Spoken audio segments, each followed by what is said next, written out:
Hey everyone, welcome back to my channel where we simplify personal finance and help you take control of your money.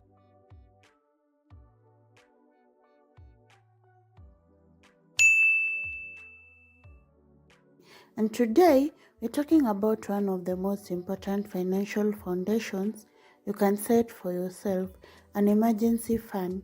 It's the safety net that can save you from financial disaster, whether it's a medical emergency, car repair, or unexpected job loss. This fund will have your back. So let's break it down. What is it? Why do you need it? And most importantly, how do you actually build one?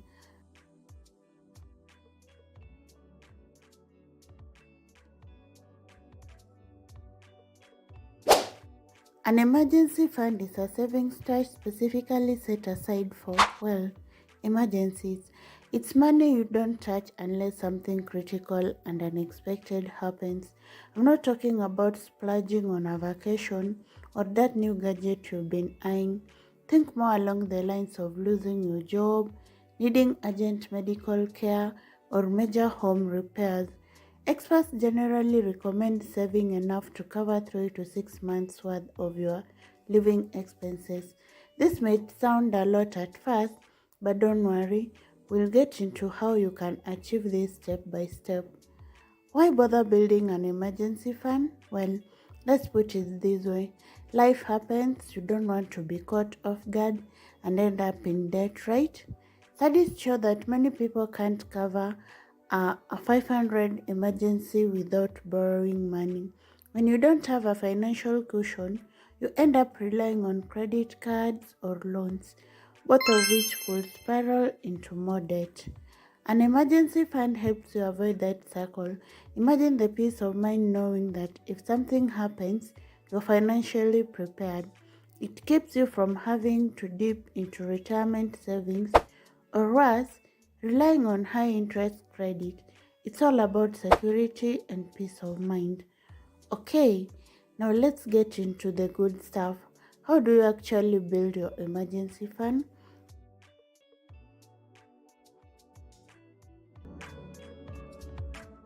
Step 1.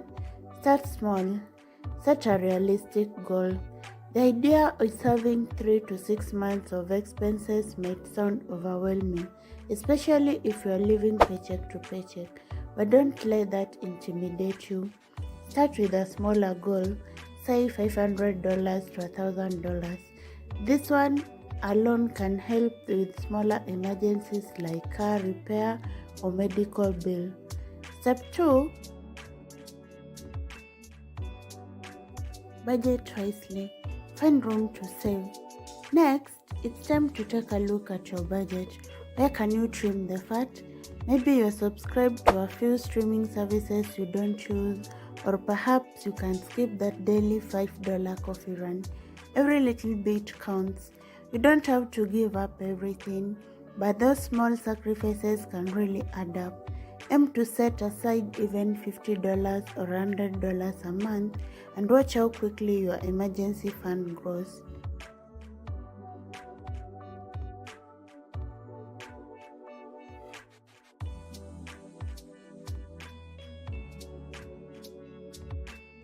Step 3. Automate your savings. Automating your savings is a game changer. Set up automatic transfer from your checking account to separate savings account specifically for your emergency fund. You won't even have to think about it, and that money will grow over time. It's like paying yourself first, and it helps you stay consistent. Step: make it inaccessible, but not too inaccessible.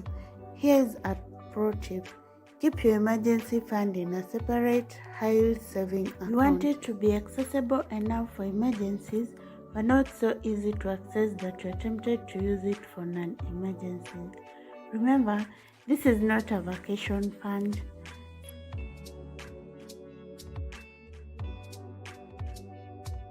Step 5. Grow it over time. Once you've hit your initial goal of $1,000, keep the momentum going.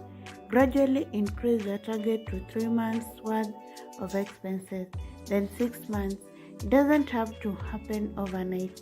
The most important thing is to stay consistent.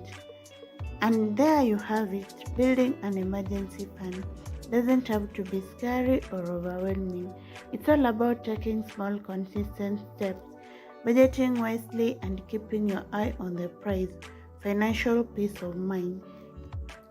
That's it for today, lovely people. If you found this video helpful, don't forget to like, subscribe, and hit that notification bell so don't miss out on future tips. Let me know in the comments how you're planning to build an emergency fund, or if you already have one. I'd love to really hear your stories. Until next time, take care of your money and it will take care of you.